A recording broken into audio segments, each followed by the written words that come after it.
హనుమంతునిపై దాడి వెళ్ళి ఎనుబడి వేళ కింకర వీరులు ఒక్క వానరుడు హతము చేసెను. ఈ వృత్తాంతము తెలిన రావణుడు నిప్పులుగా కూర్చు గర్జన చేసెను. జంబుమాలిని తగిన బలముగని ఆ వానరుని దండింపకుమ్మనెను. జంబుమాలి ప్రహస్తుని సుతుడు హనుమంతునిపై దాడి వెళ్ళెను. శ్రీ హనుమాన్ గురుదేవులు నాయక పలికిన సీతారామ కథ నే పలికద సీతారామ కథ. దానికి ఏ విధంగా బాడీ తయారు చేసుకోవడం మొత్తం మళ్ళీ బాడీ తయారు చేశాడు. అక్కడ సర్వాలు ఉంటాయి, గట్లు బ్రహ్మాండంగా ఉంటాయి, వజ్రాలు మొదలు ఉంటాయి వాటి మీద. మొత్తం ఖండం ఒక్కటే కొట్టడం, మన రెండు సంవత్సరాలు ఒక కొట్టడం మొత్తం ధ్వంసం. అక్కడ వృక్షాలు ఫలాలు పుష్పాలు అయితే రకరకాల కొన్ని వేల రకాలు ఉన్నాయి, మొత్తం ధ్వంసం అయిపోయి. అక్కడ లోపల ఉన్న 40 వేల ఉంటారు సైనికులు, అందరినీ ఒక్కడు ఉంటే శేషం. ఎందుకంటే నేను వచ్చిన చెప్పాలి, లోపల రావణాసురుడు చెప్పాలి కదని ఒక్కడే ఉంటాడు శేషం. అందరినీ పట్టించాడు పైకి, మొత్తం ఎక్స్పోర్ట్ ఒక్కడు లేరు. అక్కడ అసలు వనం అయితే బంగారు ఏనుగులు ఉంటాయి, వాటిని కూడా అసలు మొత్తం ధ్వంసం చేసి పడేశాడు. రకరకాల ఈ విధంగా జరుగుతూ ఉంటే అక్కడ వదిలిన ఒకటి తగ్గుతాడు లోపలికి. అయ్యా ఎవరు వచ్చాయా, ఎవరో వానరాలు వచ్చాడు, ఇట్లు ఆయన మొత్తం ధ్వంసం అయిపోయింది, వనంతా పోయింది. అసలు ఒక్కడి లేదు, ఒక చెట్టు లేదు, ఒక పండు లేదు, ఒక పుష్పం లేదు, ఏమి లేదు. 40 వేల మంది వెళ్ళిపోయారు. ఆయన నాది కొద్దిగా తిరుగులు తప్పించుకున్న లేకపోతే నిజమే వెళ్ళిపోయింది అసలు అని చెప్పి చెప్తూ ఉంటాడు. ఎంత చెప్పినా కానీ ఆయనకి ఇంత నష్టమైన కానీ ఏ మాత్రం రావాల్సింది చదవలేదు. మాట్లాడుతూ అది చెప్తూనే ఉంటారు. ఆయన హనుమంతుడు వదిలిపెట్టింది ఒక్కడే, ఒక తుప్పల నుంచి ఒక ఆడరాక్షసి తప్పించుకుంటుంది. ఆయన చూడాలి, దాంట్లో ఆడవాడు కనిపించేవాడు, తప్పించుకొని పెరిగి పడుతుంది రావణాసుడి. వీడు చెప్తూనే ఉంటారు. జరిగినంతా చెప్తూ ఉండగా వాడెవరో ఉదయాన్నే సీతామాతతో మాట్లాడుతుంటే ఏం చూశాను, తర్వాత ఎగిరిపోయాడు. అంటే కురుచుడైపోతాడు రావణాసుడు. రావణాసుడి యొక్క జీవితంలో మొట్టమొదటిసారి ఎడమ కంటించి ఒక నీటి బొట్టు నేల రాకుంటాడు. ఫస్ట్ టైం ఏడవటం రావణాసుడు తన జీవితంలో ఫస్ట్ టైం ఏడుస్తాడు. తర్వాత అక్షకుమారుడు చనిపోయిన తర్వాత యుద్ధకాండలో మేఘనాథుడు చనిపోయిన తర్వాత మనం చూడమది ఎడమ కంటించి ఒక నీటి మీద ఉన్నాడు. ఎందుకంటే ఎన్ని రకాలుగా ప్రాధాన్యపడుతున్నాను. ఒక గట్టి పరగ తీసుకొచ్చి నా ముందు పడేసింది, వీడెవడరా, వీడితో మాట్లాడుతుంది అప్పుడని చెప్పేసి 50 వేల మంది పంపిస్తాడు. 40 వేల మంది ఆల్రెడీ వెళ్ళిపోయారు. మళ్ళీ కొత్త బ్యాచ్ 80,000 ఆర్టిస్టర్స్ వాళ్ళందరినీ పంపిస్తారు. వాళ్ళందరూ కూడా వెళ్ళిపోయారు, టైం లేదు వాళ్ళకి, వాళ్ళు కూడా ఎక్స్పోర్ట్ అయిపోయారు మొత్తం అందరూ. తర్వాత జంబుమాలి అని ఉంటాడు. జంబుమాలి సర్వ సైన్యాధ్యక్షుడు, చీఫ్ కమాండర్. అసలు ఎందుకంటే రావణాసుడి దగ్గర ఎంప్లాయ్మెంట్ రావాలంటే మల్టీ స్కిల్స్ ఉండాలి, అట్లాంటి వాళ్ళని తీసుకోడు. బ్రహ్మాండ విద్యల మహానాడు జమ్ముగాని కూడా పంపించాడు. తర్వాత విరూపాక్షాది కుమారులు, మంత్రి కుమారులు ఉంటారు, వాళ్ళందరూ కూడా వెళ్ళిపోతారు. తర్వాత అక్షకుమారుడు వస్తాడు. అక్షకుమారుడు చిన్నవాడు, పాలు లేకపోతుంటాడు. అక్షకుమారుడు 4.5 అడుగులు ఉంటాడు. రావణాసుడు చిన్న కుమారుడు అక్షకుమారుడు. ఆ అక్షకుమారుడు చంపడానికి చేతులు రాదు, ఎందుకంటే చిన్నట్లు వాడు పాలు లేకపోతున్నాడు. ఎందుకంటే అసలు ఈయనంటే భయంకరంగా పని చేస్తున్నాడు, ఇంకా లాభం లేదని చెప్పేసి వీళ్ళందరినీ ఎంతమందిని అయితే చంపేశాడో, వధించాడో, వీళ్ళందరినీ వధించిన దానికంటే వికృతంగా కష్టాలు అక్షకుమారుడిని. చెప్తాను 2 నిమిషాల్లో. అది అక్షకుమారుడి దగ్గర నుంచి అది 48వ సర్గ వస్తుంది. చక్కగా ఈ సర్గ అంటే శనీశ్వరుడికి చాలా ప్రీతిపాత్రమైన సర్గ.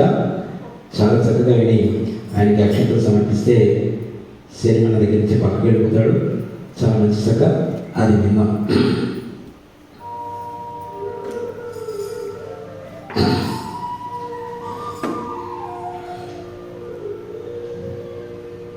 జమ్ముమాలిని సర్వ సైన్యమును ఒక్క వానరుడు కడలించెను. ఈ వృత్తాంతము వినిన రావణుడు నిప్పుడు దాక్కుచూ ఆజ్ఞాపించెను. మంత్రి కుమారుల తగిన బలముగని ఆ వానరుని దండింపకమ్మనెను. మంత్రి కుమారులు 7 చేరి హనుమంతునిపై దాడి వెడలిది. మంత్రి సుతులను సర్వ సైన్యమును మారుతి త్రుటిలో సంహరించెను. ఎటు చూసినను మృతదేహములు, ఎటు పోయినను రక్తపుటేరులు. ఈ వృత్తాంతము వినిన రావణుడు కొంత తరము యోచించి పలికెను. సేనాపతులను తగిన బలముగని ఆ వానరుని దండింపకమ్మనెను.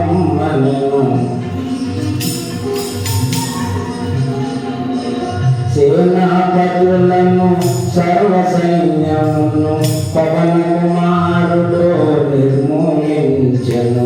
ఈ వృత్తాంతము వినిన రావణుడు నిత్యస్థితుడై పర్యవేక్షించెను. తండ్రి చూపులు తనపై సోదర అక్షకుమారుడు జుడుగనివ్వగా రావణుడు బలికి కుమారుని గని ఆ వానరుని దండింపకమ్మనెను. శ్రీ హనుమాన్ గురుదేవులు నాయక పలికిన సీతారామ కథ, పలికద సీతారామ కథ. ఇప్పుడు అక్షకుమారుడి వంతు వస్తుంది. అక్షకుమారుని ఎట్లా వధిస్తాడు ఇంకా.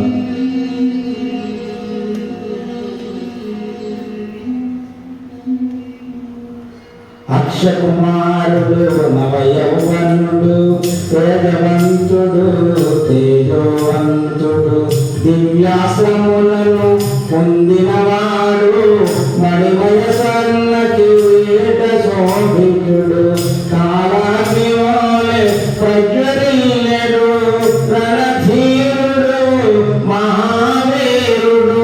అక్షకుమారుడు దివ్య రథముపై వాడి వెడలను హనుమంతునిపై.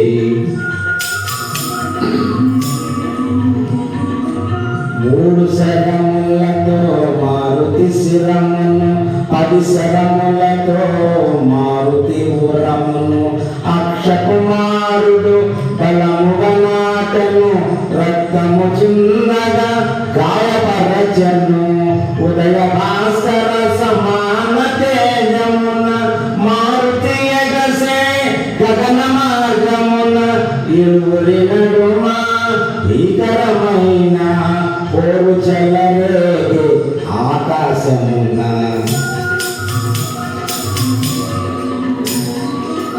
అతి నేర్పుతోడ రణము సైతుడు అక్షకుమారుని మారుతి దయగని. బాలుని సంపద చేతులు రావని వేచి చూసెను నిగ్రహించుకొని. అక్షకుమారుడు అంతకంతగును అగ్నిహోత్రుడై రణముల రేగెను. ఇరువురి నడుమ భీకరమైన పోరు చెలరేగే ఆకాశమున.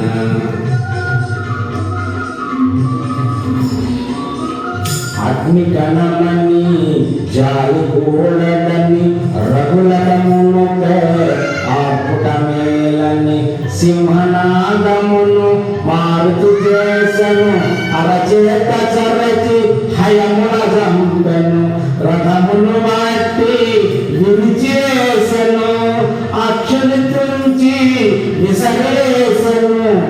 దక్షుని ముండెము అతి ఘోరముగా నేలపై పడెను రక్తపు ముద్దగా. అక్షకుమారుని మరణవార్త విని లంకేశ్వరుడు కడు దుఃఖించెను. మెల్లగా చేరి క్రోధముని తన కుమారుని ఇంద్రజిత్తుగని ఆ వానరుడు సామాన్యుడు గాడని వానిని వేగ బంధించి తెమ్మని రావణాసురుడు ఇంద్రజిత్తును హనుమంతుని కైదాడి పంపెను.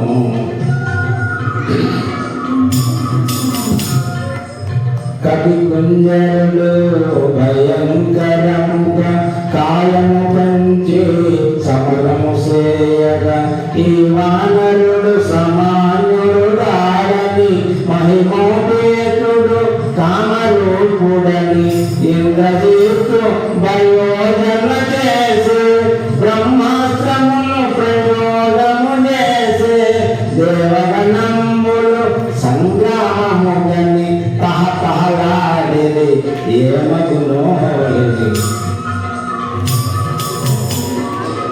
బ్రహ్మాస్త్రముచే బంధించబడి పవన కుమారుడు నేలపై పడెను.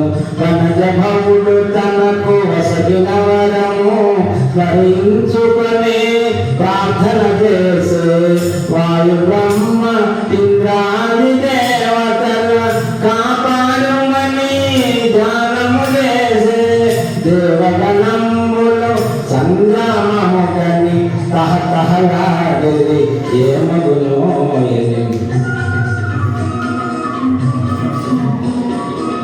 కట్టుబడి ఉన్న వానరోత్తముని అసురులు తలచిరి తమకు రంజనని కరకరగా దానవులు దయచేరి నారచీరలతో బంధించిరి. బ్రహ్మబలమున బ్రహ్మాస్త్ర బంధము క్షణకాలములో తొలగిపోయెను. మారుతి మాత్రము నారచీరలకు కట్టుబడినట్లుగా తకలకయుంది. వానరోత్తముని దూషణలాడుచు రావణ కడకు ఈడ్చుకోగా ఈ వానరుని వధించి వేయుడని మనయుడ ద్రోహము చేసినాడని రక్తనేత్రముల నిప్పులు రాలగా లంకేశ్వరుడు గర్జన చేయగా రావణ తమ్ముడు విభీషణుడు దూతను సంపుట తగదని తెలిపెను. శ్రీ హనుమానుడు దేవుల నాయక పలికిన సీతారామ కథ నే పలికద సీతారామ కథ. అక్షకుమారుడి మరణాంతరం ఇంకా రావణాసురుడు లాస్ట్ వెపన్ ఇంద్రజిత్. లేకపోతే ఆ నిద్రమొత్తు నన్ను లేపాలి, చాలా టైం పడుతుంది. అందుకని ఇంకా ఇంద్రజిత్ కూడా చెప్పాడు, నాయన సామాన్యుడు అనుకుంటున్నామేమో, ఈ వానరుడు సామాన్యుడు. ఇంతమంది వెళ్ళిపోయారు, 40 మంది 80,000 మంది మంత్రి కుమారులు వెళ్ళిపోయారు, నీ సోదరులు వెళ్ళిపోయారు, జంబుమారుడు వెళ్ళిపోయాడు, అక్షకుమారుడు కూడా వెళ్ళిపోయాడు. ఆయన సామాన్య వానరుడు కాదు, చాలా సాధనంగా సాగించాలి యుద్ధం. ఎందుకు నాన్నగారు మీరు ధైర్యంగా ఉండండి, ఎందుకంటే తనకి బ్రహ్మాస్త్రం ఉందని ఒకటి మాత్రం ఇంద్రజిత్కి ధైర్యంతో ఉన్నాడు. మేఘనాథ జాగ్రత్తగా ఉండాలి, సావధానంగా సాగించాలి యుద్ధం అని చెప్పి పంపిస్తాడు. బ్రహ్మాండంగా యుద్ధం చేస్తుంటారు. పైన ఆకాశంలో దొరుకుతుంది యుద్ధం. ఇంద్రజిత్ బ్రహ్మాస్త్ర ప్రయోగం చేయకుండా పడేస్తా ఉన్నాయి. రకరకాల శతవిధాల ప్రయత్నం చేస్తాడు, అన్నిటికీ సమాధానం చెప్తాడు. సార్ అన్ని అస్త్రాలకి చివరికి గచ్చంతరం లేక బ్రహ్మాస్త్ర ప్రయోగం చేస్తాడు. బ్రహ్మాస్త్ర ప్రయోగం చేయగానే బ్రహ్మాస్త్రం వచ్చి హనుమంతుడిని చుట్టేస్తుంది. హనుమంతుడు కింద పడిపోతాడు. కింద పడిపోయి అప్పటిదాకా యుద్ధం చేశాడు కాబట్టి ఇంద్రజిత్తు బ్రహ్మాస్త్రం ప్రయోగం చేసిన తర్వాత ఒక్క 2 నిమిషాలు యుద్ధ భూమి నుంచి జస్ట్ అలా పక్కకు వెళ్తాడు. వెళ్దాం అనుకుంటాడు, ఇంకా వెళ్ళప్పుడే కొంచెం ముందుకు వెళ్ళగానే వీళ్ళందరూ కింద పడిపోయి వీళ్ళందరూ తీసుకొచ్చి తాళ్ళు తీసుకొచ్చి కట్టేస్తాడు. మళ్ళీ వెనక్కి చూస్తాడు ఇంద్రజిత్తు. ఏం చేస్తున్నారు మీరంటే, లేదు స్వామి వీళ్ళు లేస్తే మళ్ళీ యాత్ర అయిపోతుంది, ఎందుకని తాళ తిట్టేస్తున్నప్పుడు ఏం అవసరం లేదు వదిలి ఏంటంటే, ఒక్కసారి బ్రహ్మాస్త్ర ప్రయోగం చేసిన తర్వాత దాని మీద ఒక నూలు పోగు చుట్టినా కానీ బ్రహ్మాస్త్రం వదిలేసి వెళ్ళిపోతుంది. ఎందుకంటే బ్రహ్మాస్త్రాన్ని సుప్రీం, దాని మించిన అస్త్రం లేదు. ఇంకా అంత బ్రహ్మాస్త్ర ప్రయోగం చేసిన తర్వాత ఈ తాళి కట్టకపోయే పాపం తెలియదు. రాక్షసు ఇంద్రజిత్తుడు తెలుసు, వెంటనే పరిగెత్తుకుంటూ వస్తాడు, ఆపేస్తాడు. అప్పటికే హనుమంతుడికి వనజపౌడు వరం ఉంది, బ్రహ్మ వరం ఉంది. అది ఎప్పుడు వెళ్ళిపోయి బ్రహ్మాస్త్రం వదిలేసి ఆయన నటిస్తాడు, నేను వెళ్ళాలి అని, కలవాలి, అంత మాట్లాడాలి అని ఉన్నాడు బ్రహ్మాండంగా. ఈ డబ్బులు ఇప్పుడు పెట్టి రోడ్ మొత్తం ట్రాక్టర్ ఇచ్చి కాలనీ అంతా తిప్పుతాడు, మొత్తం 14 మొత్తం అక్కడ అశోకవనం మొత్తం అంతా తిప్పి తిప్పి తిప్పి తిప్పి తిప్పి తీసుకొచ్చి రావణాసురుడితో నిలబడేస్తాడు. రావణాసురుడు చూస్తుంటాడు హనుమంతుడిని. హనుమంతుడు కూడా రావణాసురుడు చూస్తుంటాడు. ఎందుకంటే రావణాసురుడు ఒక్కసారి ఎవరికన్నా చూస్తే వాళ్ళు తలకాయ తీసుకోవాల్సిందే, ఎత్తే ప్రశ్న లేదు. కానీ రావణాసురుడు కంటే ఎక్కువ చూస్తుంటాడు ఇతర మనిషి. రావణాసురుడికి అర్థం కాదంటే, వీడంటే నేను ఎవరి వంట చూసినా వాళ్ళందరూ తలకాయ తీసుకుంటాను, నేను నాకంటే ఎక్కువ చూస్తున్నాడని చెప్పేసి రావణాసుడికి ఏం అర్థం కావట్లేదు. చూస్తుంటాడు రావణాసుడిని. చూసి రావణాసుడి యొక్క గొప్పతనం కూడా కీర్తిస్తుంటట. ఎందుకంటే ఏమి పరాక్రమం పడింది, ఏమి తేజస్సు, ఇంద్రుడు చేతుడు అగ్నిదేవుడు అందరూ మోకరిల్లారు. ఆ ఒక్క దుర్లక్షణం, ఆ చెడు లక్షణం కనుక ఒక్కటి కనుక లేకుండా ఉండుంటే రాముడికి ఏమాత్రం తీసుకోయాడు. కానీ వాడు మాట్లాడే దాంట్లో ఎంత దర్పం ఉంది, ఎంత డాంబికత ఉంది, ఆ వాయిస్ ఉంటుంది, ఆ భాషలు, ఆ ఆవేశాన్ని వ్యక్తపరిచే పద్ధతులు ఆలుమాటాడు సమయంలో అని మాట్లాడితే ఇప్పుడు ప్రహస్తుడు ఈయనకి రావణాసుడికి డైరెక్ట్గా మాట్లాడడానికి అహంభావం మాట వచ్చింది. అరే ప్రహస్త వాడి కనుక వాడు ఎక్కడి నుంచి వచ్చాడు కనుక్కోనగానే ప్రహస్తుడు ఇక్కడ వస్తాడు.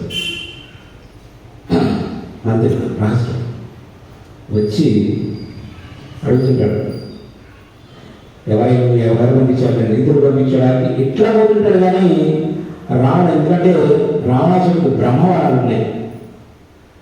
మానవుల్ని వానరుల్ని వదిలిపెట్టేసి మిగతా వాళ్ళందరి దగ్గర చావులెక్కడ కొట్టుకున్నాడు. ఇప్పుడే చెప్తాడు హనుమంతుడు 2 నిమిషాలు. మమ్మల్ని అంత అండర్ ఎస్టిమేషన్ వేసావు, నువ్వు నీ 10 పరుగులు చేస్తాను, 2 నిమిషాలు చెప్పేస్తాడు. అట్లా పోతుంటాడు. ఎవరు పంపించాడు, నేను ఆయన పంపించాడు, ఇతరులు పంపించాడు అట్లా అంటాడు. కానీ నీతో మాట్లాడేది ఇంత వాడితో మాట్లాడుతూ ఆయనతో మాట్లాడు. ఇక్కడ అడిగింది ఈయన, ప్రహస్తుడు అడుగుతుంటే ఆయనతో చెప్తుంటే సమాధానం. దశరథుడు అంటే ఇట్లా జరిగింది. ఆయన కొడుకు శ్రీరామచంద్రుడు శరణాగత వచ్చాడు, కరుణాసముద్రుడు. ఆయన భార్య సీతాదేవి, ఆవిడనే తీసుకొచ్చాడు. ఇప్పటికైనా మించిపోయింది, తీసుకెళ్ళి అమ్మవారిని రామచంద్రమూర్తిగా అప్పచెప్పు. శరణాగత కూడా ఆయన దగ్గర ఇప్పుడైనా నీకు ఇప్పటికొచ్చిన నష్టం లేదు, ఇప్పుడైనా పడలేదంటే ఉడికిపోతుంది రావణాసురుడు లోపల. వీడెవడరా, వీడు నాకే ఎప్పుడు మాట్లాడుతున్నాడు వీడని చెప్పేసి, సరే మళ్ళీ అడుగుతాడు, ఎవరు పంపించారు, ఇట్లా జరిగింది. దశరథుడిని మేము కిష్కిందలో రామచంద్రమూర్తిని కలుసుకున్నాము. వాలిని శ్రీరామచంద్రుడు అంతమందించాడు. మాట్లాడుతూ ఇప్పుడు మా రాజు సుగ్రీవుడు అప్పటిదాకా వింటూ ఉంటాడు. ఎప్పుడైతే వాలి చనిపోయాడు అనగానే రావణాసుడి గుండె బద్దలైపోతుంటారు. బాబోయ్, ఎందుకంటే ఎవరికి భయపడదు. కానీ రావణాసుడు వాలి అంటే మహాదుర్భరమైన భయం అంతా ఇంత రాదు. సప్త సముద్రాలు తరిమి పెట్టారు రావణాసురుడు వాడి. అంత భయం అంతటి వాడంటే వాడి కొడుకు అందరూ చిన్నపిల్లాడుగా అప్పుడు నాన్నగారు 10 కాకాయలు పండేది నాన్నగారు నాకు కావాలి అంటే ఆడుకోవాలని చెప్పేసి బియ్యాలు తీసుకొచ్చి చుట్టేవాడు. రావణాసురుడు తీసుకొచ్చి ఆడుకోండి తినడానికి బొమ్మలు పెట్టేది కనపడుతున్నాడంటే ఎప్పుడైతే వాడిని రామబాణం కూర్చేసింది అన్నాడో గుండె పెరిగిపోయాడు. వారిని చంపేసి అప్పుడు గుర్తొస్తాయి బ్రహ్మవరాలు. అరే రే నేను బ్రహ్మవరాల్లో వానలు లేరు, నువ్వు వారిపోయాలనుకున్నావు. మా రాజు సుగ్రీవుడు ఉన్నాడు, నువ్వు వెళ్ళి లోపలికి వెళ్ళి రాత్రి భోజనం చేసి టిఫిన్ చేసి రెడీగా ఉండు, రేపు నీ సంగతి చెప్తామని చెప్పి చెప్పగానే ఒక పక్క క్రోధం, ఒక పక్క బాధ, చనిపోతాన్న భయం రకరకాలుగా వచ్చేసి సింహాసనం నుంచి లేచాయి. ఇప్పుడు తగ్గా తీసి ఉంటాను కానీ చక్కగా అప్పుడు విభీషణుడు ఎట్లవుతాడు, అనయ్య నువ్వు చేసేది కరెక్ట్ కాదు, ఇది నువ్వేమో వధించేది ఏమో రాముని కాదు, రాముని దూత. అది కూడా దూతన వధించిన పాపం నీకు మొత్తం దూతను వధించడం కరెక్ట్ కాదు. అది ఏ శాస్త్రం ఒప్పుకోదు. దూత కనుక చెడు పని చేస్తే, వచ్చిన పని మానేసి చెడు పని చేస్తే ఒక కాలు తీసేయచ్చు, ఒక చెయ్యి తీసేయచ్చు, ప్లాస్టిక్ సర్జరీ మొహమే మార్చేయచ్చు, కానీ క్యాపిటల్ పనిష్మెంట్ ఒప్పుకోదు అనగానే చూస్తుంటాడు. ఈయనకి ధర్మశాస్త్రం పాటించదు కానీ రావణాసురుడు ధర్మశాస్త్రం శుద్ధంగా తెలుసు. చూస్తుంటాడు ఆయన. చూస్తుంటే ఈయన ఆ తోక తీసుకొచ్చి అలాంటి చక్రం తిరుగుతుంటాడు. ఆయన కరకరకరగా తిరుగుతుంటాడు, రకరకాల విన్యాసాలు చేస్తుంటాడు తోకతో. చివరికి ఆయన తోక మీద పడుతుంది. అరే వీడి తోకను తగలబెట్టడం అంటే వాళ్ళందరూ హా హా హా అంటే వాళ్ళకంటే ఎక్కువ ఆనందిస్తున్నట్ట. ఎందుకంటే నేను చేయాల్సింది ఏదో ఉంది ఇక్కడ, అందరికీ చక్కగా నేను చేసి నేను కూడా ప్రసాద వితరణ చేద్దాం, అందరికీ మనం కూడా వీడుకొని తొందరగా ప్రసాద వితరణ తీసుకొని చెప్పేసి ఆనందపడుతున్నాం. ఇది ముందు అగ్నికార్యం జరుగుతుంది, చక్కగా చూద్దాం ఎట్లా ఉంది.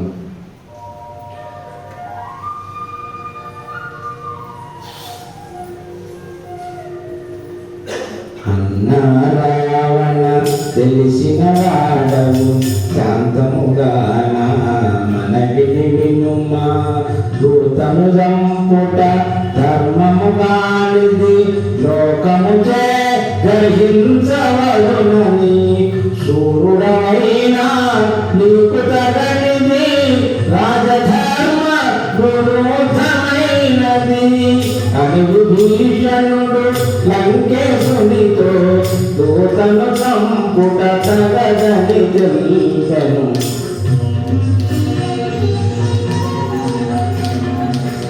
అన్నాడిని వధింపకుమా, తగు రీతిని దండించి పంపుమా, దూతయదల విధించబడినవి పదగాకైన దండనలున్నవి, తల తొలగించుట సొప్పు వేయుట గుర్తు వేయుట వికలాంగ సేయుట అని విభీషణుడు లంకేశునితో దూతను సంపుట తగదని చెల్తను. శ్రీ హనుమాన్ గురుదేవుల నాయక పలికిన సీతారామ కథ, నే పలికిన సీతారామ కథ.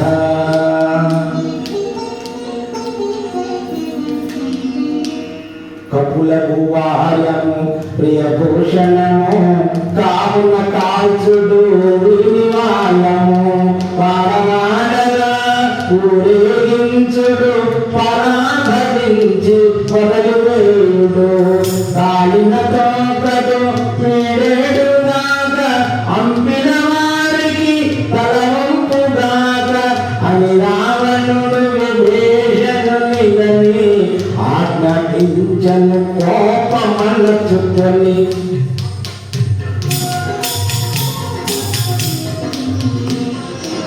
జీర్ణాంబరములు అసురులు తెచ్చిరి వాయు కుమారుని మోతకు చుట్టిరి గుండెతో తడిపి నిప్పంటించిరి మంటలు మండగా సంతసించిరి కటి గుండెరుని ఈడ్చుకుపోయిరి నడిమీదులలో ఊరేగించిరి మారుతి మాత్రము మిన్నకుండెను సమయం కాదని సాగిపోయెను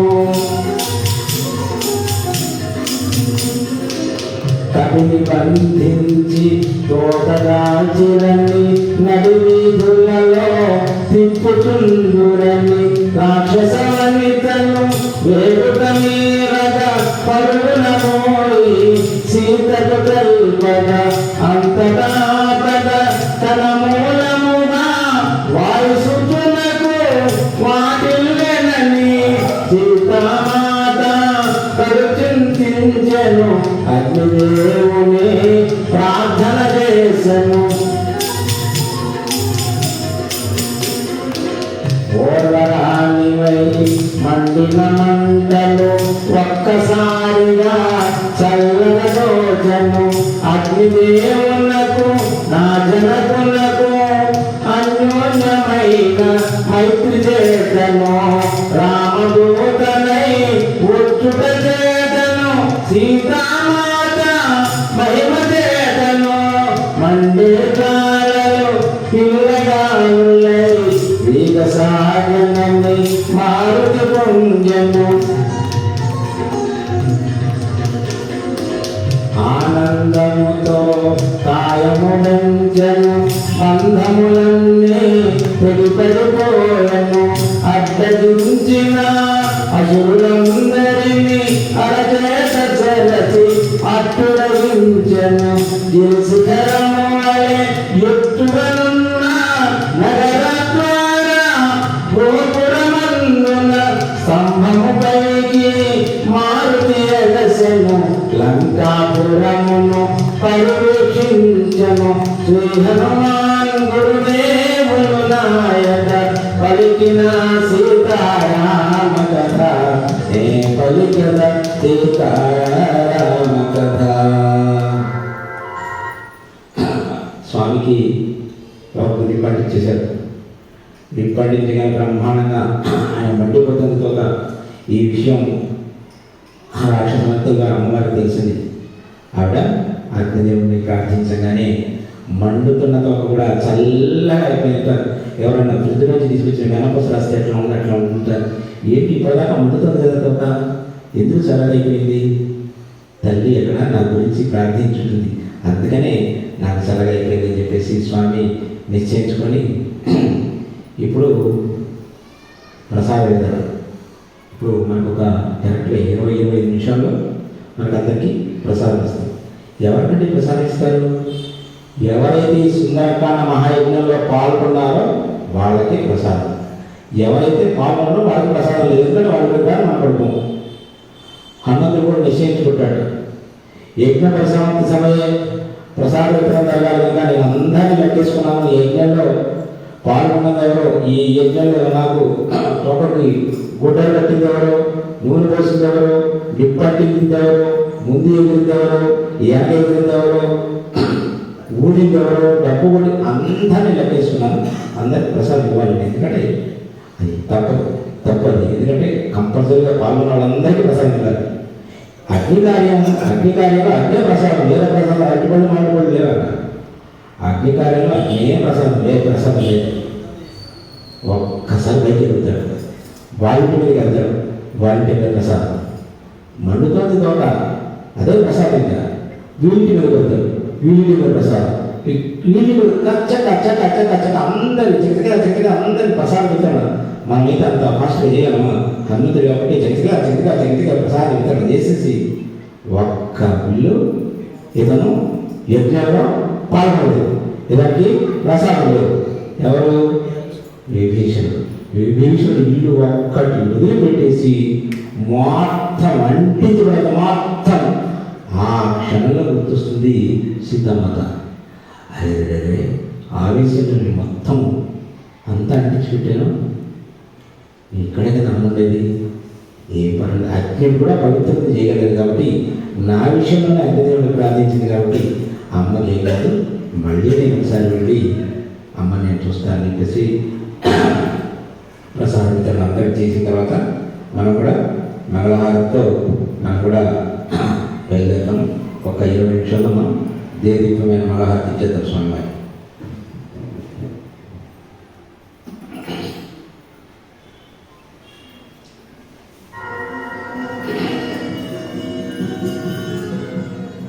ఏ మంటలన వాళ్ళను గాంచిరో ఆ మంటలనే లంకదాగునని ఈ మరూపుడై గర్జన సేయుచు రుద్రరూపుడై మంటల దిమ్ముచు మేడ నాల భవనాల పులిగించెను జనతోరణాల చూసి రమ్మనిన కాచి వచ్చిన ఘనవిఖ్యాతి గణించ మారుతి.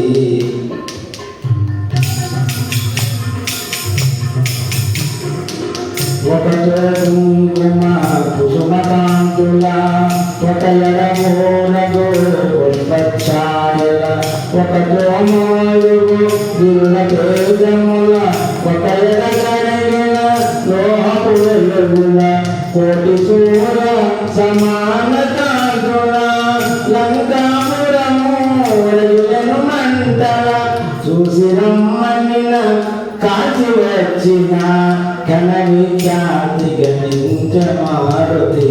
శ్రీ హనుమాను గురుదేవులు నాయన పలికిన సీతారామ కథ, నే పలికద సీతారామ కథ.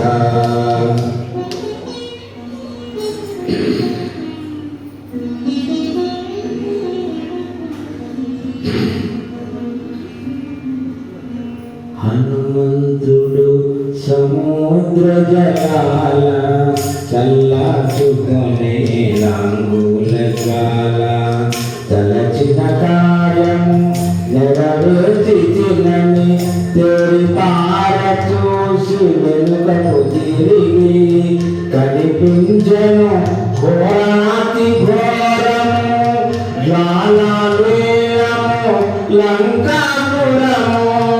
మారుతి వదచట చేసిన పని గని తన కోపమే తన శత్రువాయనని.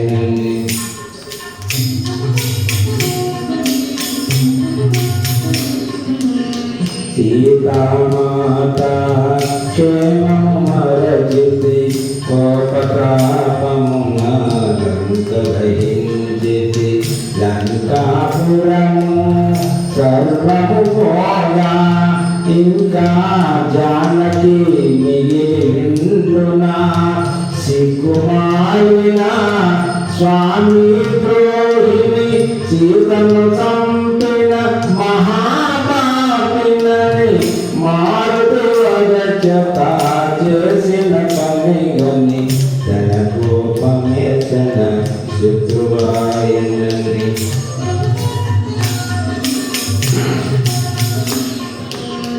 సీతలేనిదే రాముడుండడు, రాముడు లేనిదే లక్ష్మణుడుండడు.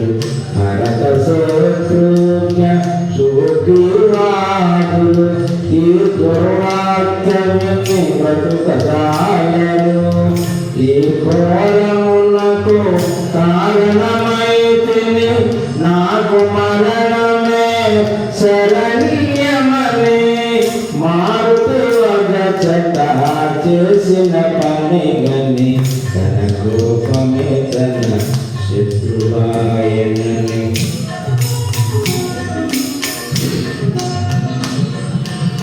శ్రీ రఘురాముని ప్రియ సతి సీత అగ్నివంశీ మహాపతివ్రత. అగ్ని కరించనేతునా అయ్యో నిజను అగ్నిరహించునా. కనుకరించిన అగ్నిదేవుడు సీతను చల్లగా చూడకుండునా అని హనుమంతుడు తలచుచుండ ఉండగా శుభశకునములో రోజ ప్రీతిగా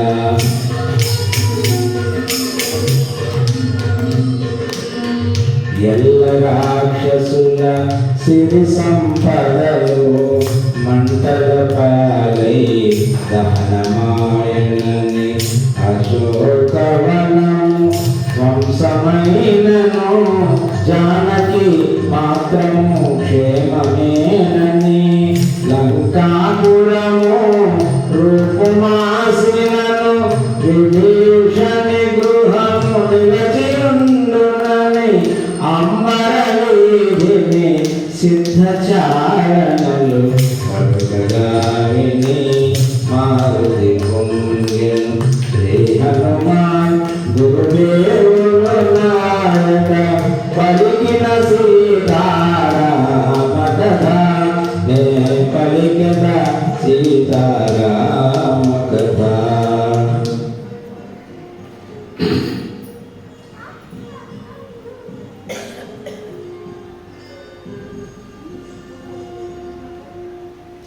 అశోకవనము మారుతి చేరను ఆనందాసుల సీతను రాజను తల్లిన భాగ్యవసమున క్షేమమంటివని పదముల బాలను ఓయునాత్మనిక సెలవునిమ్మని అంజలి ఘటించి చందని రచను సీతామాత హనుమంతునితో ప్రీతిగా పలికెను ఆనందముతో.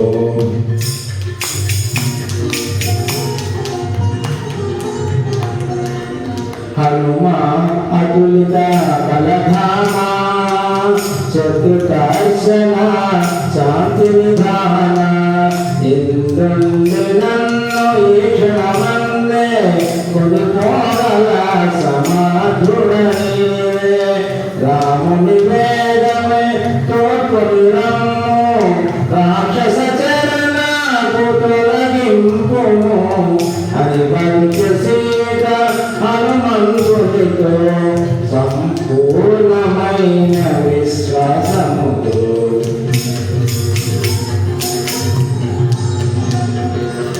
తల్లి నిన్ను చూచిన దారుగా త్వరపడుచుంటిని మరలిపోగా ప్రీతి నందగుము నెమ్మది నుండుము త్వరలో నీకు శుభములు కలుగు. రామలక్ష్మణ సుగ్రీవాదులను అది శీఘ్రముగా కొని రాదలను అని మారుతి సీత పదముల రాలే సెలవు గలుకొని నవరలే. శ్రీ హనుమాన్ గురుదేవుల నాయక పలికిన సీతారామ కథ నే పలికిన సీతారామ కథ.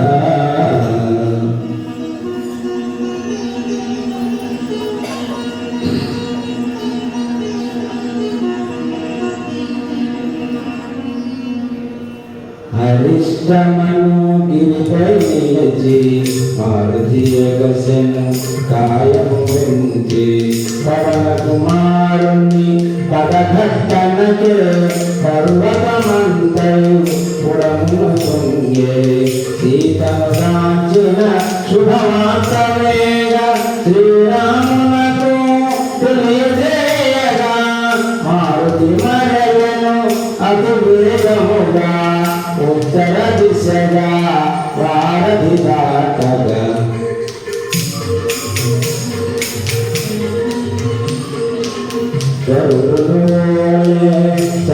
చరవేగముగని పెద్ద పెద్ద మేఘాలు దాటుకుని మార్గమధ్యమున మైనాకుని ప్రేమ మీరగా క్షేమముగలుగుని దూరము నుండి మహేంద్ర శిఖరిని ఉత్సాహముగా ముందుగా విజయ సూచనగా గర్జన సేయుతూ మారుతి సాగను వేగము పెంచుతూ. సుందరమైన మహేంద్రగిరి ಪೈನ ಸೆಲೆಯೇಟ ದಿಗಿ ತಾನ ಮಾಡಿ ಜಾಂಬವರಾಡಿ పెద్దలందరికీ వాయువందనుడు వందనములిడి సూచితి సీతను అను శుభవార్తను ముందుగా పలికెను కటువీరులు హనుమంతుని బొగడిరి ఉత్సాహముగా కిష్కింధకు సాగిరి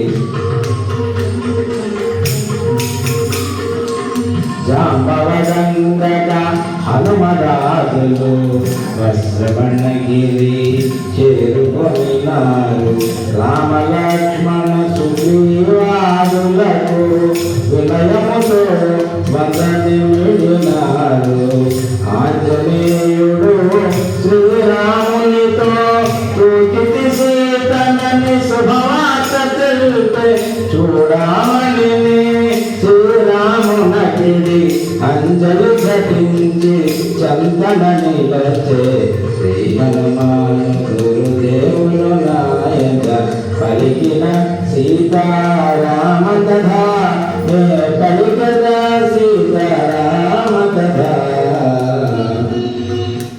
స్వామి మళ్ళీ అమ్మవారి దగ్గరికి వెళ్తారు. వెళ్ళి అమ్మ మీరు క్షేమంగా ఉన్నారు కదా, మీరేం దిగుపడదు తల్లి, మేమందరం వస్తాము, మేమందరం యుద్ధం చేసేసి మిమ్మల్ని చక్కగా తీసుకెళ్తాం తల్లి, మీరు ధైర్యంగా ఉండండి అని చెప్పేసి అమ్మవారికి ప్రదక్షిణ చేసేసి అక్కడి నుంచి స్టార్ట్. బ్రహ్మాండమైన వాయువేగంతో వస్తుంటాడు స్వామి. ఎందుకంటే వచ్చిందంటే మళ్ళీ ఇంకా వేగం పెంచాడు, ఎందుకంటే సాగించాడు కాబట్టి ఇంకా ఫాస్ట్ పెంచాడు. బ్రహ్మాండం వాయువేగంతో వచ్చేటప్పుడు మైనాకుని కూడా పలికిస్తాడు. అయినాక నాకు తల్లి దర్శనం జరిగిందయ్యా, అమ్మాయిని చూశాను నేను, ఈ విషయం స్వామికి నేను తెలియజేస్తాను, నీకు మళ్ళీ సమయం ఉన్నప్పుడు నిన్ను వచ్చి కలుస్తాను అయినాక అని చెప్పేసి అయినాక కూడా చెప్పేసి బయలుదేరుతాడు. బ్రహ్మాండమైన వేగంతో వెళ్తుంటారు. వీళ్ళందరూ అక్కడే మహేంద్రగిరి, సుందరకాండ మహేంద్రగిరి దగ్గర అయితే ప్రారంభం, మహేంద్రగిరి అంటే ముగింపు. ఇప్పుడు 2 నిమిషాల్లో స్వామిని కలిసిపోవడంతో సుందరకాండ అయిపోతుంది. వీళ్ళందరూ అక్కడే ఉంటారు, అందరూ శోకతత్వపదంతో ఉంటారు.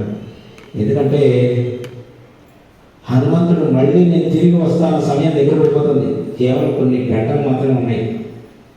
36 గంటల వెళ్ళాడు, వచ్చేసాడు హనుమంతుడు. ఆ సమయం దగ్గర పడిపోతుంది. వాళ్ళందరూ శోకతత్వపదంతో ఉన్నారు. అందరూ నేను ప్రాయప్రవేశం చేస్తాను, నేను అగ్నిలో దూకి చనిపోతాను, ఎందుకంటే నేను యువరాజుని, నేను కమాండర్ని, నా ముఖం తీసుకెళ్ళి మళ్ళీ రామచంద్రమూర్తి నేను చూపించుకోలేదు అని చెప్పేసి పాపం బాధతో తీవ్రమైన వాళ్ళు బాధతత్వ హృదయంతో బాధపడి ఉంటారు రకరకాలుగా. అందుకని అందరూ తలకాయించడం బాధగా ఉంటున్నారు, ఏంటి పరిస్థితి అని చెప్పేసి. అక్కడ ఎవరో వెనకాల ఒక కూతుడి అడుగు వస్తున్నారు హనుమాన్ అని అందరూ ఒకసారి ఇట్లా తలకాయ పైకి తీస్తారు. అంతే బ్రహ్మాండమైన వాయువేగంతో వచ్చి దిగుతారు. దిగగానే వీళ్ళందరూ రకరకాలుగా ఎన్ని 10 పూలతో కప్పేస్తారు. అభిమానం ఏ రకంగా వాళ్ళ 10 కోరుతారు కూడా రకరకాలుగా వాళ్ళ అభిమానాన్ని ఆయన మీద ప్రదర్శిస్తారు. వదిలించాడు ఆయన ఈరోజు, ఎందుకంటే వీళ్ళు ఆయన పరిస్థితి చూసి హనుమంతుడు సాధించుకొని వచ్చాడు అని చెప్పేసి నిశ్చయించుకుంటారు. ఇంకా అందరూ ఆలింగనం తీసుకుంటాడు యువరాజు. 2 నిమిషాల్లో స్వామి కూడా ఆలింగనం తీసుకుంటాడు. మన సుందరకాండ సమాప్తం చేస్తాం. అయితే చెప్తాడు, అమ్మవారిని చూశాను కదా, అమ్మ క్షేమంగా ఉంది, ఏం దిగబడదు అన్న ఈ విషయం స్వామి తెలియదాం. స్వామి వాడు అక్కడ కృష్ణుడికి ఇక్కడి నుంచి అయితే ఎవరైనా ఇక్కడ నుంచి అందరూ వెళ్తారు. కృష్ణుడు ఉంటారు, స్వామి రామకృష్ణుడు ఉంటారు, అందరు దిగుతారు. అక్కడ వెళ్ళి అందరు దిగుతారు. హనుమంతుడికి ఎదురు కూడా రామలక్ష్మణుడు ఉంటారు. రామలక్ష్మణుడు ఇక్కడ హనుమంతుడు, రామలక్ష్మణుడు ఇక్కడ అందరూ సైన్యం, జామంతుడు సైన్యం, నలుడు, నీరుడు, సుగ్రీవుడు అంత సీక్వెన్స్గా నిలబడిపోతుంటారు. రాముడి యొక్క శుభానుమతి మీద పడిపోతుంది. ఏం చెప్తాడా? ఎందుకంటే ఈయన చెప్పే దాంట్లో, ఎందుకంటే రాముడికి తెలియలేక ఈయన అమ్మవారి చూసాలన్న సంగతి అంగదుడికి తెలిసింది కానీ ఇంకా రామచంద్రుడికి తెలియలేదు. ఈయన చెప్పేదాని మీద ఆయన జీవితం ఆధారపడింది. ఒకవేళ చెప్పేదాంట్లో ఏమాత్రం తేడా వస్తే చనిపోతాడు. ఆయన చూపు హనుమంతుడు ఏర్పడిపోతూ ఉంటుంది. ఏం చెప్తాడా? చెప్పడంలో సీతను అని మొదలు పెడితే ఆయన చూడలేదని కూడా ప్రాణం వదిలిస్తాడు.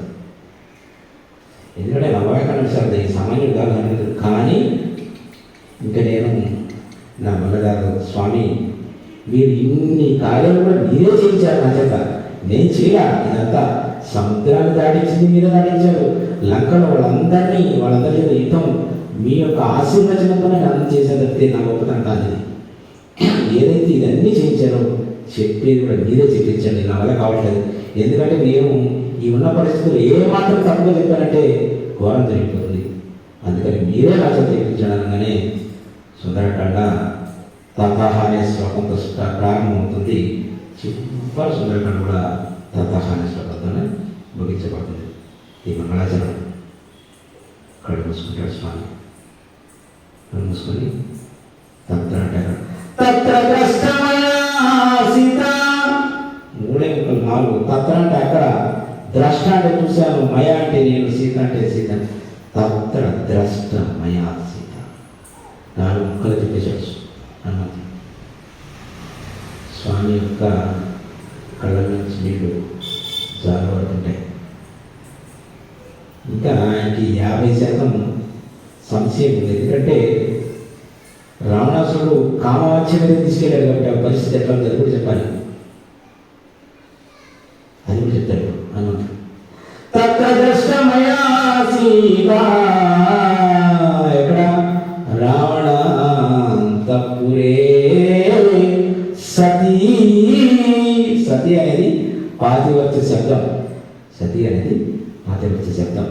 పరమ పవిత్రురాలైనటువంటి సీతామాత రావణాంతపురంలో జీవించి ఉంది అనగానే రాముని యొక్క కళ్ళ నుంచి ఆనంద బాష్పాలు ధారలుగా రాలిపోతుంటాయి, నిలబడిపోతుంటాయి. ఆవిడ పరిస్థితి ఎట్లా ఉంది? జీవంతి. సన్యాసి చేసింది స్వామి, చెందించేసి మొత్తం జీవితంతా. ఎవరి గురించి? నీ గురించి. సన్యాసత్వయం జీవంతి. జీవంతి సతి, జీవించి ఉంది, ఆదిపరిచితో ఉంది. సన్యస్యత్వయం జీవంతి రామో రామ మనోరథం. రామ రామ రామ రామ రామ రామ రామ రామ రామ అని రామనామతో ఉంది. సన్యస్య ధైర్యం జీవంతి అనగానే రాముడి యొక్క కళ్ళ నుంచి ఆనంద బాష్పాలు ధారలుగా రాలిపోతుంటాయి. అడుగుతుంటే నాయన అన్న, నేను నా జీవితంలో ఎన్నో ఆనందాలు అనుభూతులు ఎన్నో అనుభవించాను, అట్లాగే దుఃఖాలు కూడా చాలా అనుభవించాను. ఇంత దుఃఖంలో ఉన్న నాకు ఇంత ఓదా, ఇంత ఉపశమనం, ఇంత మంగళకరమైన వార్తను తీసుకొచ్చి నాకు ఇచ్చావు. నేను రాజ్యభ్రష్టుడిని, వనవాసన ఉండేవాడిని, నా దగ్గర ఇవ్వడానికి ఏమీ లేవు, ఏమన్నా ఇవ్వవలసిందంటే అమ్మ ఇలారా అని చెప్పేసి ఆలింగనం చేసుకుంటారు స్వామి. ఆలింగనం చేసుకున్న దృశ్యాన్ని పైనుంచి దేవతలందరూ వాళ్ళ మీద పూలవర్షం కురిపిస్తుంటారు. నలుగురు, సుగ్రీవుడు, అందరూ జామాంతులు ఈ దృశ్యాన్ని చూసి తన్మయంతో పరవశించిపోతుంటారు. అందరూ పూలవర్షంతో పులకితులైపోతుంటారు. హనుమంతుడు అనుకుంటాడు కదా, నా జీవితం ధన్యం అయిపోయింది. ఎందుకంటే జీవ బ్రహ్మైక్యం, జీవుడు బ్రహ్మ అంటే భగవంతుడు ఐక్యం కావడం, నా జీవితం ధన్యం అయిపోయింది కదా అని చెప్పేసి ఆనందపడిపోతుంటారు. వీళ్ళందరూ కూడా మన వాళ్ళందరూ పడుతుంటారు. మనం 2 నిమిషాల్లో మంగళహారతి చేద్దాం.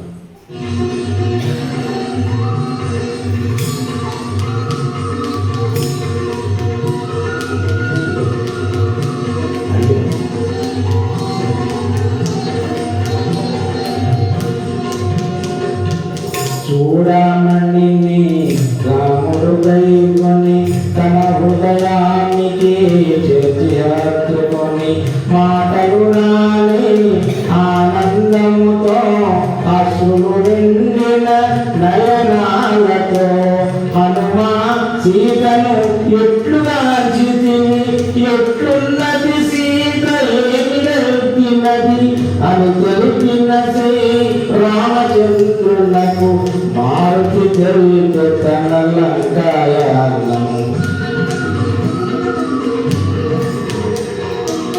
సతయోజనముల వారధి దాటి లంకాపురమున సీతను గాంచితి రాలు కరుణగా సీత బలుకగా నా గుండెల క్రోధాగ్ని రగులగా అసురులకు వచ్చింది లంక దహించితి రావణమిత సమాగము సల్పితి అని మారుతి తన లంకాయానమును రామచంద్రునకు విన్నవించెను.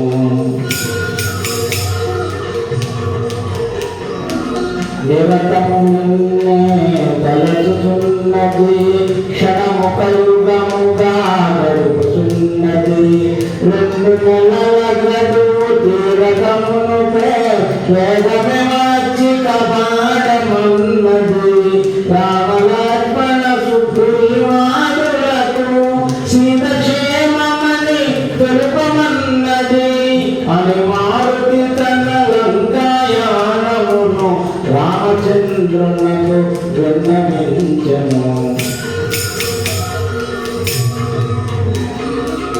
రామలక్ష్మణుల భుజముల నిలుకొని వేదములంతరూ కొనిపోతున్నది రామలక్ష్మణుల అగ్నిశరములకు రామనాథులు పూలుడ నిజమని ఎన్నో రీతుల సీతామాతకు ధైర్యము వెలిపినే మరలి వచ్చితిని అని మారుతి తన లంకాయానమును రామచంద్రునకు విన్నవించెను. అందరూ కలిసి అయోధ్యకు చేరి ఆనందముగా సుఖించగలని సీతారామ పట్టాభిషేకము కన్న పండుగగా జరిగిరుగని ఎన్నో రీతుల సీతామాతకు ధైర్యము తెలిపినే మరలి వచ్చితిని అని మారుతి తన లంకాయానమును రామచంద్రునకు విన్నవించెను.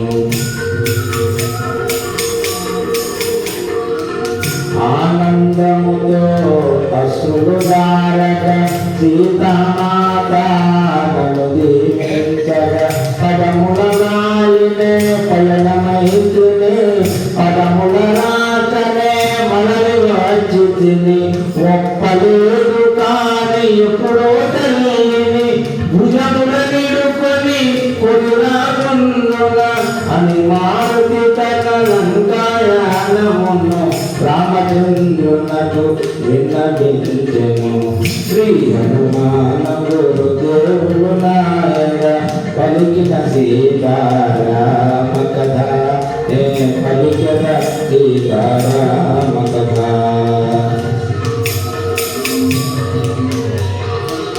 సీతక్షేమమని శుభవార్త నేడు మారుతి నాకు తెలుపకుండిన నేటి తోడమా రఘుకులమంతా అంతరించి ఉండేది కదా మమ్మీ తీరుగా ఉద్ధరించిన మారుతికి ఎలువగలనని సర్వవిదేలని కౌగిట చేర్చను హనుమంతుని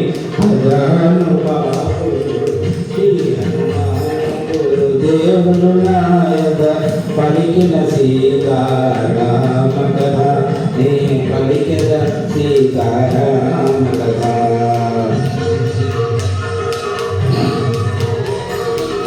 నలుగురు శ్రద్ధతో ఆలకించగా నలుగురు భక్తితో ఆలపించగా సీతారామ హనుమానులు సాక్షిగా సర్వజనులకు శుభములు కలుగగా కవి కోకిల వన్నీకి పలికిన రామాయణమును తేట తెలుపున శ్రీ గురు చరణ సేవా భాగ్యమున పలికద సీతారామ కథ. శ్రీ హనుమాన గురుదేవులు నాయన పలికిన సీతారామ కథ. వెంటనే పలికద సీతారామ కథ. ఒక 2 నిమిషాలు, ఒక 5 నిమిషాలు మనం హనుమాన్ చాలీసాతో స్వామికి దేదీప్యమైన మంగళహారతి చేద్దాం.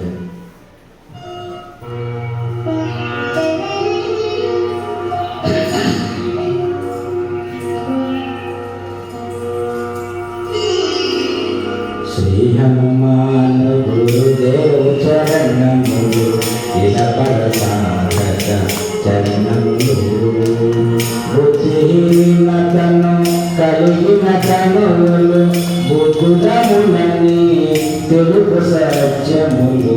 శ్రీ హనుమాన్ గురుదేవ చరణములు ఇలపడ సాధక చరణములు.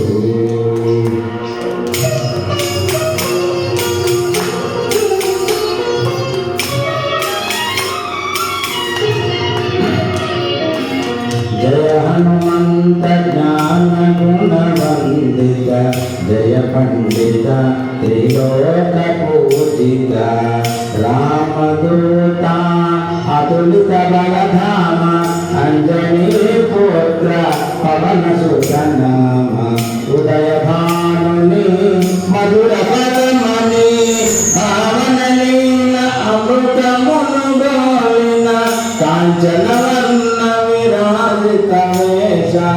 కుండలా మండిత కుంచిత కేశ.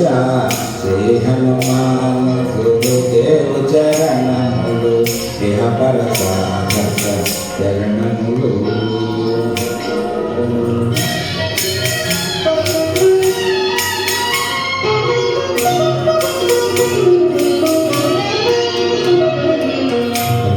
సుగ్రీవుల మైత్రిని గొలిపి రాజపదవి సుగ్రీవుల నిలిపి జానకీపతి ముదిల రోడ్కొని జలధి లంఘించి లంక చేరుకొని సూక్ష్మరూపమున సీతను చూసి వికట రూపమున లంకను దాల్చి భీమరూపమున అసురుల దంపిన రామ కార్యమును సఫలము చేసిన. శ్రీ హనుమాన్ గురుదేవ చరణములు ఇహపర సాధక చరణములు.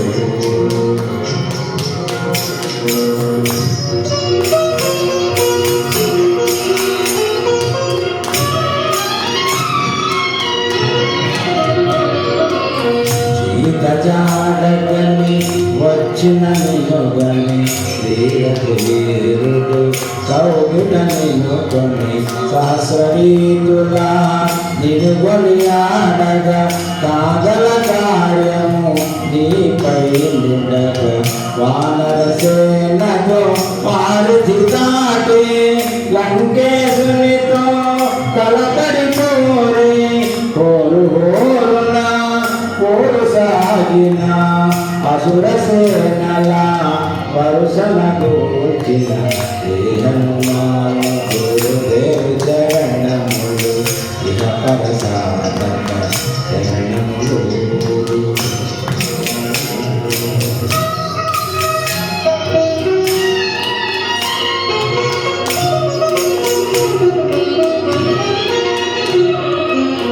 లక్ష్మణమూర్ఛతో రాముడగలగ సంజీవి తెచ్చిన ప్రాణపదాత.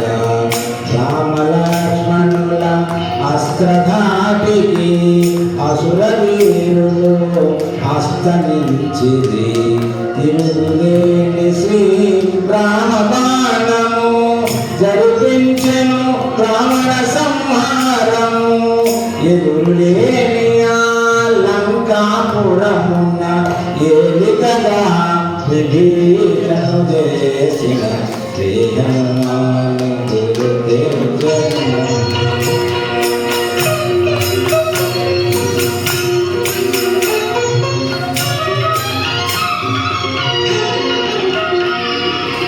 సీతారాముల నగముల గదిరి లోకాల హారతులందిరి అంతులేని ఆనందాసులే అయోధ్య సీతారాముల సుందర మందిరం శ్రీకాంతు పదం నీ హృదయం రామచరిత కర్ణామృత గాన రామనామ రసామృత పాన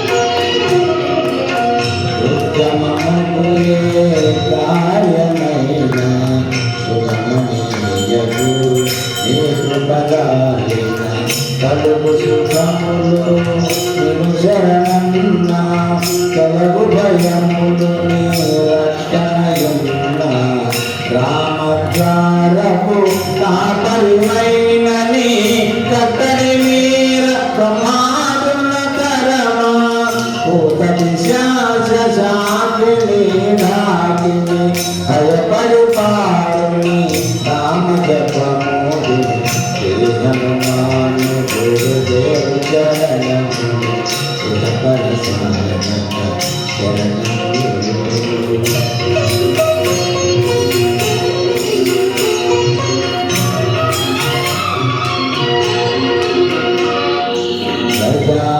రాజా వజ్ర శరీర నిజపద తేజ నగాధరా ఈశ్వరాంశ సంభూత పవిత్ర కేసరీ పుత్ర పావన గాత్ర సనకాదులు బ్రహ్మాది దేవతలు శారద నారద ఆదిశేషులు యమకుబేరది పాలురు కవులు పులకితులైని కీర్తిదానముల హనుమాను గురుదేవ చరణములు ఇహ పరసాధక శరణములు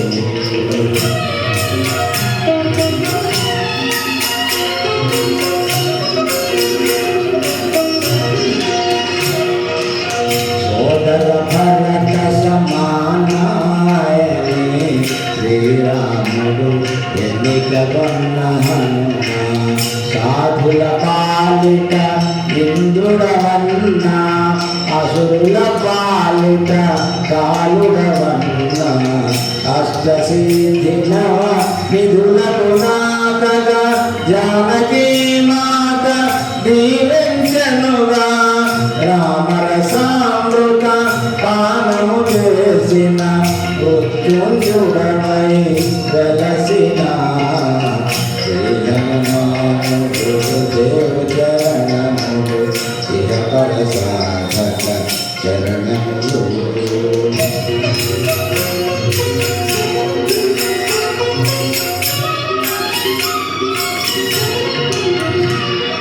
శ్రీరామ భజన శ్రీరామ రంజన జన్మ జన్మాంతర దుఃఖ భంజన యచ్చటుండిన రఘువరదాసు సువరకు రాముని చేరుట తెలుసు ఇతర చింతనలు మనసున మోతలు స్థిరముగ మారుతి సేవలు సుఖములు ఎందున శ్రీరామ కీర్తన అందున హనుమానునర్దన శ్రీ హనుమాను గురుదేవ చరణములు ఇహ పరసాధక చరణములు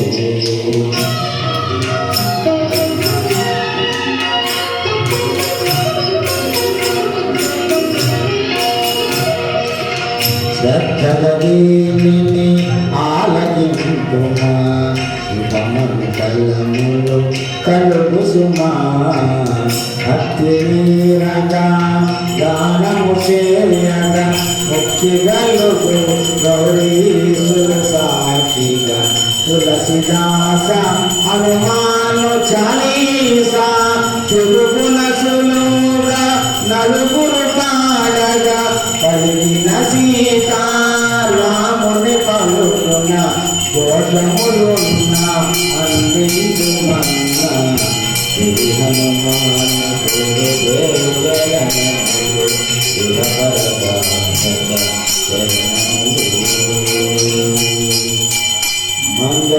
మంగళహారతి స్వను హనుమంత సీతారామ లక్ష్మణ సమేత నాంతరాత్మ నిలువో అనంత నీవే అంత శ్రీ హనుమంత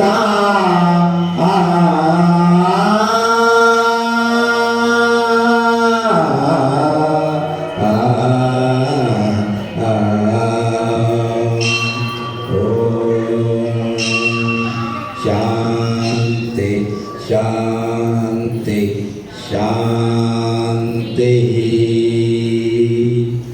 ఓం పూర్ణమద పూర్ణమిదం పూర్ణముదచ్యతే పూర్ణస్య పూర్ణమాదాయ పూర్ణమేవావశిష్యతే.